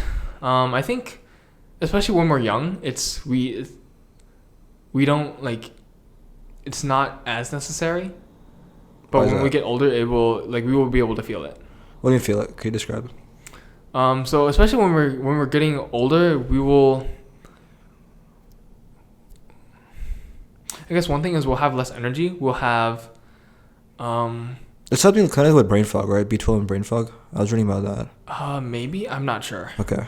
It's more just when you get older, you can't have. You have to have more things in line to have the same perfect day, quote perfect day, compared to when you're younger. It's okay, I can just go out drinking, wake up the next day and be sort of fine. Yeah, your body can adjust. Yeah, where when you're older, it's I go out drinking and it's I feel absolute shit and I cannot function. Recovery. Yeah. I mean, that's why most adults kind of enter a routine that they're stable in. Yeah. I mean, we're pretty we can bounce back pretty quickly at this age. I can survive with no sleep if I wanted to. Yeah, we have the magic. Yeah. For now. That's cool. Okay, B vitamins. So we talk about B12. What about other B vitamins that are important? I mean, the other B vitamins, you can pretty much find them anywhere. Yeah, if you're eating proteins, you'll get all your B vitamins pretty much. Okay. What am I missing out if I don't eat vegetables? Is a better question. Maybe vitamin C. I'll eat some oranges. Yeah, maybe, but vitamin C is you can easily get that from other sources. Yeah, as long as you like potatoes. I eat potatoes. Yeah. I guess that's a vegetable. Yeah. Okay, I eat potatoes every morning. Yeah. I'm going to my vegetables for my life. Yeah, it's like other vitamins, maybe vitamin A, maybe vitamin K. Potassium? No, that's different. Potassium is I'm just thinking like K and the fucking. I got confused. Never mind. Potassium, that's like, stupid. So those are vitamins. Those are minerals instead. I So said you said vitamin K. I was visualizing K on the periodic table. Yeah. So I was I mean, it's still under the branch of micronutrients. So Okay. vitamins and minerals are under that. cool. Yeah. From what I remember, I don't quite remember the rest. It's definitely in my book, my second book on nutrition, but I just don't remember right now. If it's, I might give it a read. You send it over. What I try to understand is that if it isn't, I feel like when I'm growing up, everyone's telling me like the vegetables are like the source of health. Yeah. You know what I mean? Like they're glorified as like, you eat these things and you will like be strong and healthy. And vegetables are where it's at. Yeah. I don't understand where that narrative comes from. And is it? Because the way you're describing it, it's not the biggest of deals. Maybe it's good, sure, have them and get the micronutrients, but like, it isn't like the magical food. You know what I mean? Like, what is it about vegetables that gets the hype? I think it's a counterculture movement against the sort of like, oh, vegetables are bad. Sort of like that sentiment. Like, okay, it's like, because for me as a kid, I've always loved vegetables, and I will hear people who like hate vegetables, like with a passion. People, yeah. And it's like, huh. And I think it's primarily for those people who hate vegetables, who like who did not grow to love them. I think it's primarily for them. It's a counterculture movement. That's all it is. Yeah. My mom would tell me to eat my vegetables a lot. Yeah. Because like when you're a kid, like your parents like when you're a kid, you tend to ask why. Yeah. It's like, why don't you eat vegetables? And your parents are like, well, it's good for you. Yeah, it's like, I always thought they were really good for. I mean, I'm sure they are. I don't eat vegetables here just because the vegetables here just kind of suck. Like vegetables at home, like my mom makes them pretty well, so yeah. I'll eat them. But I mean, it's very rare because like I remember in the dorms, it's they don't always have what was it, oven baked broccoli. I love broccoli. It's my favorite vegetable. The broccoli has not been bad. I had some cauliflower at lunch today. Like probably one. I think I had exactly 2 pieces of cauliflower actually from being real. But yeah, I mean the food here is really good though. I'll say I love the Mojo food. They do a good job. I remember like. Because I lived on North in the dorms. Oh, shit. And, like, I remember distinctively. I don't know if they do it now, but I think it was, like, at, like, 1 to 2 p.m., it's self-serve. And so I would always go and just pile on the broccoli. Like, I love that so much. That's so funny, bro. I think at Bursley, they don't put salt in their food. That's something I noticed. I went there a couple of times, and, like, there wasn't any salt in my chicken. I had to keep salting it myself. For me, like... I don't like my taste buds are like pretty sensitive already just because I eat like once you eat a lot of vegetables and like eat like very very clean all the time, it's like your taste buds get desensitized like pretty quickly and you just get used to it. So for me, like I'm sure like I would eat bland things, but I was just fine with it. Like I would just I would like I don't think I've like ever salted my foods. Not even eggs? No. Like I can't eat the eggs here without salt. Like, I will eat the eggs, and it's like the eggs have like a little flavor that I can like taste. It's like it's not salt. It's I think it's like a little umami. It's like very very slight. That's cool. I gotta take a piss. I've been holding it in for like 10 minutes. I just can't hold it anymore. So we're gonna take a piss, come back, and we'll continue. Yeah. All right, we back. What does your diet these days typically look like? So for me, I am very grateful for my parents. My mom does most of the work, and she basically meal preps everything for me. And because I live in Michigan, I go home every 2 weeks. One to do laundry, and the other is to pick up food. And so you meal prep for 2 weeks at a time? Yeah. Wow. So I have a freezer in my apartment, and it's just full of it. And so I will typically have a lot of vegetables. I'll eat chicken and potatoes. That's it. And that's it. Because you're cutting, so you don't need heavy carbs. Potatoes is good enough. Right now I'm off the cut. I am basically trying to maintain.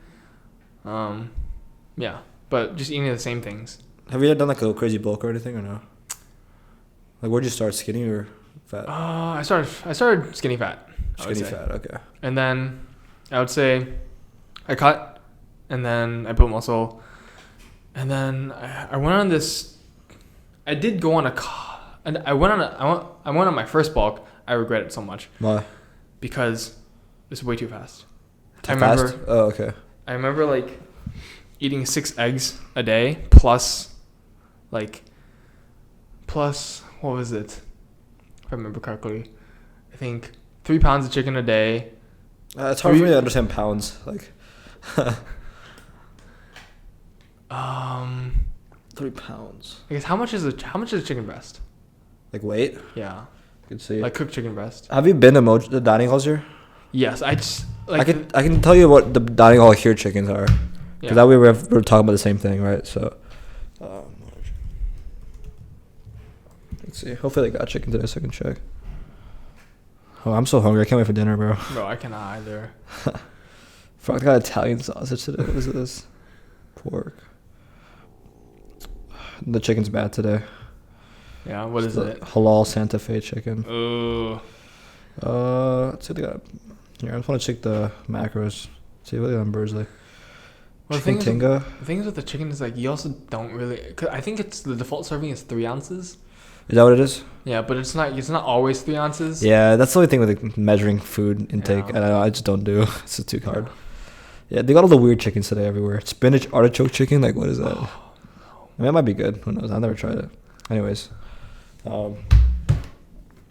Yeah, so chicken, potatoes, and vegetables. For vegetables, right now it's broccoli and carrots. Do you do breakfast? Right now, no. I fast. Okay. Do you get bored? Of the food? Yeah.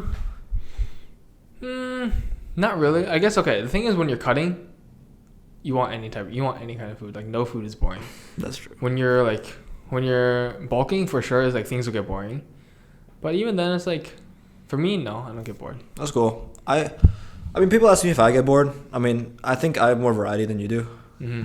Eggs and potatoes in the morning. They usually got different types of potatoes every day. Yeah. But there's two that I really like. Yeah. And then lunch. Yeah, just pretty much whatever. Sometimes I have lamb, sometimes chicken. Every time they make it differently, so it's not like it doesn't get boring to me at all. I was talking with my one friend who's also in health stuff on a podcast like a long time ago, like 44 episodes ago. And I remember there's one thing that we talked about stuck in our heads because we both shared the same experience that after you stop eating sugar becomes disgusting. Because I was just thinking about that because I'm sitting in the dining hall and I see people eat like ice cream, I just feel like throwing up. Do you relate to that or no? No. I guess for me, I started to like, I'll go back home and there'll be snacks laying around and I'll take some. So it's like, I think that in the past, yes, I did think that was disgusting. And I think it's the progression of when you're quitting something. It's like, okay, you start off thinking that it's just disgusting, right? You hate it for sort of just for having this power over you. And then you get to this place of just ambivalence and you just don't care anymore. It's like, it's there. You have it, you don't have it, doesn't change you. Yeah. That's interesting. I'm trying to think like how often do I do eat unhealthy? Like when's the last time I really snacked on something? I can't remember. Not that I've been on a clean diet for years. I mean, I've definitely had stuff every now and then. I just can't remember what it was. But yeah, it doesn't bother me as much anymore.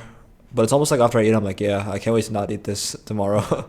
Like I do feel like when I see people eat burgers and stuff, like I feel internally something weird. Not even like a psychological thing, like as in like a psychological, like me believing that he's bad for doing that. I feel more like an internal like feeling of like that makes me feel like throwing up. It's like weird, but like for me, it's I can see myself consuming it, and then the next day be like, okay, let's get back to the routine. Like you've had this, and now you want to get back. Like it's more like it increases the desire for the regular foods. Yeah. And it's okay to have it every now and then. Yeah. Just like break. I think the constraints make the discipline better. You appreciate it more because you see the difference. So, yeah, that's really cool. I don't think we finished our other discussion about the transition from medicine 2.0 to medicine 3.0. I think we started going deep into like one rabbit hole down that road. But I'm curious more. Let's return to that question. Like, what do you think is the timeline of this event? How will this transition happen in your eyes? So right now with, at least from Michigan Med, so with the University Hospital, they are doing some preventative stuff, at least from what I've heard from different physicians. So it's like already getting implemented in a way. Also, we probably should define what they are. I don't think we define what they are. Okay. Yeah. Preventative. So medicine 2.0 is sort of the idea of like, okay, you come into the clinic, you have a problem, and it's solved. So it's like very like acute. So like if you get sick, if you need surgery, we're very good at that. We're not very good at like preventing like chronic diseases. So Peter Attia talks about the four horsemen, which are cardiovascular disease, neurological disorders, cancer, and metabolic diseases. And we're not very good at preventing these, despite billions of dollars funded to try and help these. And so medicine 3.0 is sort of just tackling it before it becomes a problem, instead of dealing with it after. Yeah. Cool. So yeah, what have you been seeing in the hospitals? That people are already like instituting like preventative approaches. So I don't know specifically. All I know is that there's one physician that I was talking to, and he was saying that there are like some preventative stuff that is like being implemented. I don't know what specifics, but it seems to be like, it seems to be like more of a, there's more emphasis on it. There's like more people that know about it. That's true. So yeah, I definitely think a lot more people know about it now than before, especially because of podcasts and stuff. Everyone's talking about it. They see the clips on their fucking TikTok or whatever.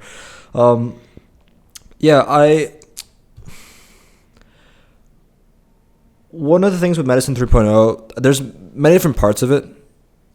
In terms of, like, I think he outlined 3 specific ones. I don't remember exactly what they are.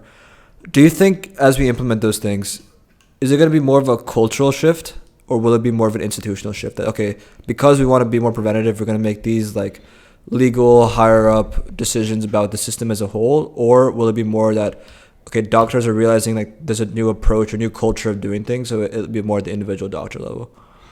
I think it doesn't matter if it's institutionalized at all. It will always be at the doctor level.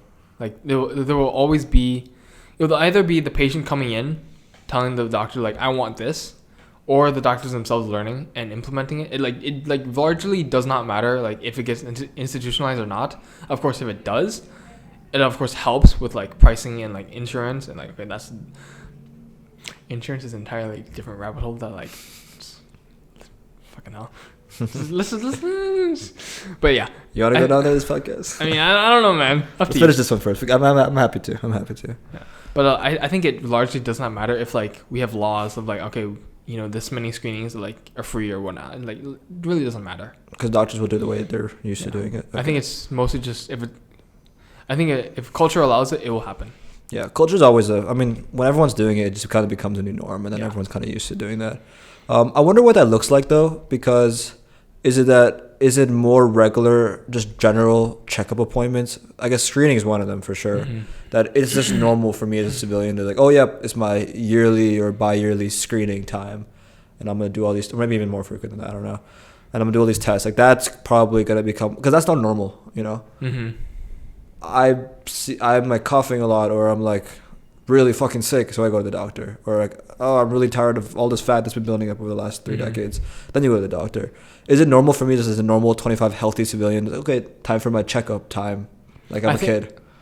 I'd like to have that happen, because you'll see like different doctors on different spectrums. Like there's doctors who like want, or specifically like family medicine doctors who like want more interaction with their patients, and then you'll see doctors who are like more of like, okay, you have a problem, just come to me and I'll fix it and just get out of here, right? So it's like there is a divide in that. It also depends on the specialty. So yeah, I mean that even goes back to the point about the industry as a whole. Like, okay, we might not be making as much money off of insulin anymore, but we're also having more frequent checkups, and we're also developing the technology to do the screenings, and it's a kind of a win-win because okay, it's helping the economy, but it's also like this will make people healthy. Yeah. And healthy people back in the workforce. Yeah. Economy. Yep. Boom. So that'd be a pretty idealistic future. Yeah. I'm hoping we can see in our lifetimes. I am hoping as well. At least if I get my own clinic, that's your vision. Yeah. Can help us bring us forward. Yeah. I'm gonna visit you, Andrew Pan, at your Pan's clinic. Yeah. Hope so. I'm gonna see all your healthy patients. And I'll smile. So walk out the door after our next podcast, but whatever that'll be. But yeah, that's cool, man. Do you want to go down your insurance rabbit hole? I don't know what you want to talk about here. Okay, I want to preface this with that I don't know that much, so I may be spouting like nonsense here. It's up to you. You say what you want to say. This is a podcast. The thing is, insurance started off as a way of like basically having people not be scammed about like their medications and stuff. So like it existed in the past so that like things like price gouging didn't occur. So What's that? So price gouging is basically like just making a set price and like the consumer suffers because of it. So it's basically like just only for profits. So it's like there's one product that many companies are selling. We're all going to agree we're going to price it high for no reason. Yeah. Okay. And so insurance was originally created for the express purpose of not letting that get too extreme. What it has become and now instead is insurance companies make deals with the companies to get profit. I've heard about that. And so there have been anecdotes. I don't know if this is true or not, but there have been anecdotes where like if you don't like for certain drugs or medications, if you say you don't have insurance, it's actually cheaper than if you say you have insurance. Really? Yeah, just because of all like the bureaucracy and like the price negotiations. Interesting, man. That's a rabbit hole.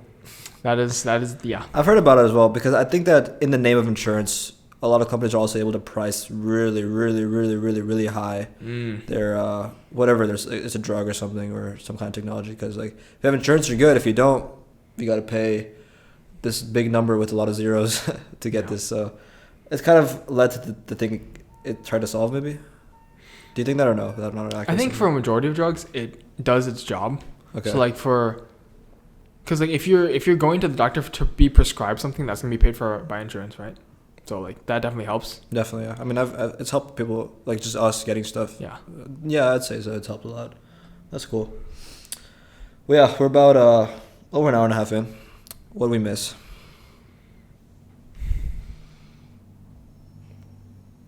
I don't know. It was a pretty good reflection on everything. I'm sure that I'll walk out of here and be like, oh, I didn't talk about that. I didn't talk about that. That usually happens with like any conversation that I have. Yeah. Love a round two. Yeah. Love a round two. We can go on for another couple hours. But yeah, pleasure having this conversation with you. I was excited that we don't know where it's going to go. Yeah, of course. I mean, I'm always excited to just talk to people because it's like, you never know where it's going to go. And just conversations is like, it's like playing, you know? It's like what? It's like playing. Oh, like playing. Yeah. It's like play. It's like conversation is play, and it's this is fun, enjoyable. It's really fun. Yeah. It's like a bounce around and talk about random things from sleep to journaling to medicine 3.0 to Trump and Harris. Yeah, and this is like, I recently started up a new club. Social Stoic Society. Yeah, and that's basically all we do. Let's talk about that. I was curious. I saw the signs around, so I didn't. When I saw that on your resume, I'm like, oh, he's the guy who's been putting up the signs. So tell me about Social Stoic Society. So, I created it last March, April/May, so like springtime, with the purpose of because I was in different organizations before I had falling outs with all of them pretty much. And I just felt like I just didn't fit in with them. It just wasn't my crowd. So I was like, okay, why not just make your own? So then I did. I did the whole like paperwork and bureaucracy and that stuff. So it was founded then. It didn't do anything with it though, until this semester, when some people like emailed me. I was like, hey, they joined like on May's pages. And then they emailed me about like, hey, are we going to do something? I was like, oh, shit. I can actually do something about this. Yeah. So then I started it up. And so before, my idea was like have like Stoic concepts, like have a mini presentation and then just like talk. But right now it's just become just people just come in and we just talk about anything. Just like naturally. It's that's what we do here. Yeah. It's really nice. And they're all people you can relate to more. Yeah. And so we have prescribed readings, but it's like for my purpose for that is mainly just like, okay, you're gonna come in here, and if you have no other topic to talk about, you can just default to this. Yeah. But otherwise, it's just whatever. Yeah, I like that. That's cool. What are some of the readings you prescribed? So right now we're going through the book Meditations. Oh, I read that book. I think it's the most famous Stoicism book. Couldn't really say I understood every line. Yeah. There's some wisdom in there. Yeah. There's some. What are some of your biggest reflections from the book? I think one of the biggest things from Stoicism is that nothing is good or bad, but thinking makes it so. That's a good one. I like that one. Thinking, man. I'm a little overthinker, so yeah, same. Yeah, the whole world is a story. Yeah. I don't know if you read *Sapiens*. I did, yeah. Yeah, whole world is a story. Yeah. We'll close with that. Andrew Pan, ladies and gentlemen, thank you. Where can people find you? I don't normally say that. I'm just joking. Well, I mean, you do have books. Are they online? I mean, I do have a YouTube channel. Okay. But, I mean, is it the Minecraft one from childhood, or is no? It is not. I do. So right now, I am posting just only shorts. Okay. Just anything that I find interesting. Some philosophy. Some things that I just think about. It's like reflections. Yeah. That's cool. Well, what's in it? I'll write it down. It's called Injury Prone Pan. No spaces. YouTube. Yep. Andrew. No, Injury Prone Pan. Injury. Yeah. Injury. Yeah. Then. No space. Prone Pan. Prone Pan. Injury Prone Pan. Injury prone. You been injured before? Oh, I see you. Could we play live or no? You more subs than me. That's pretty cool. 1,000 subs. You gotta teach me. You just gotta do it. Can I play one of these live? Sure. All right. You need to find friends who are on a similar level, because if you aren't on a similar level, you can't connect. It's like trying to date someone who is like 10 years younger than you. You just don't relate. And it's the same thing with friends. Find people who are on a similar level, and they will be your friend for a season, right?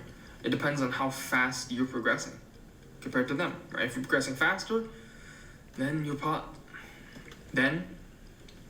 have to move on again. And it's this slow and painful release of friends, and then slow acquisition of new friends that limits a lot of people, because, like I said, it's extremely painful to do. But if you want to progress, if you want to get better, if you want to become the best person that you can be, it is necessary to do. I like it. Yeah. It's a good point. So you say similar level? You ever think higher level or no? I think that. So. Similar doesn't necessarily mean exactly equal, right? You can have people who that you look up to, but it's also like. Sorry, 1 second. My audio stopped. Ah. It just stopped. There we go. What's your audio number at? Like 2 hours and what?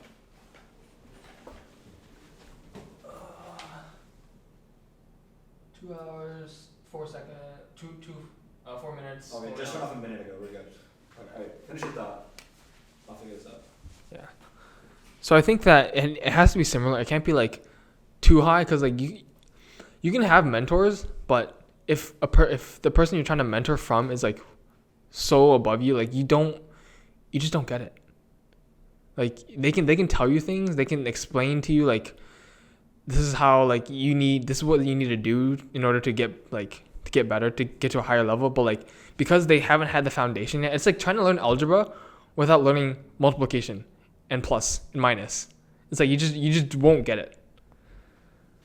So like I think that most often we need people who are above us by like 1 or 2 levels that we can directly learn from. And then we can also mentor people who are also like slightly below us, right? So we can teach them what we're learning.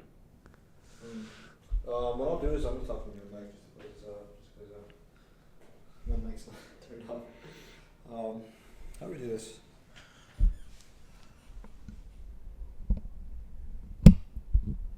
Still going? Hello, can you hear this on this side? Can you hear?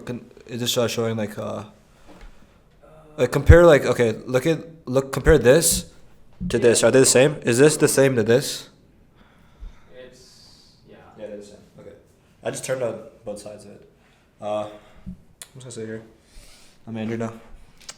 I mean, honestly, we could probably talk about this for another 30 minutes, but because the thing's over, we'll probably just close it out. But I will say, I feel like even if people above you have more life experience than you, being around them makes you more like them. Yes, I agree. Let's close with that. But I do agree with other points. Yeah. Thanks. Thank you for tuning in to my episode. If you enjoyed that episode, I guarantee that you'll love this episode right here. The best way to support the channel is by hitting the subscribe button. It'll help me to upgrade the channel, get better guests, better production, and overall more episodes for you. And by hitting the subscribe button, it'll ensure that you'll never miss a new release. While you're at it, hit the like button, leave a comment, and share the link with your best friend. Thank you once again for tuning in, and I look forward to seeing you in the next one.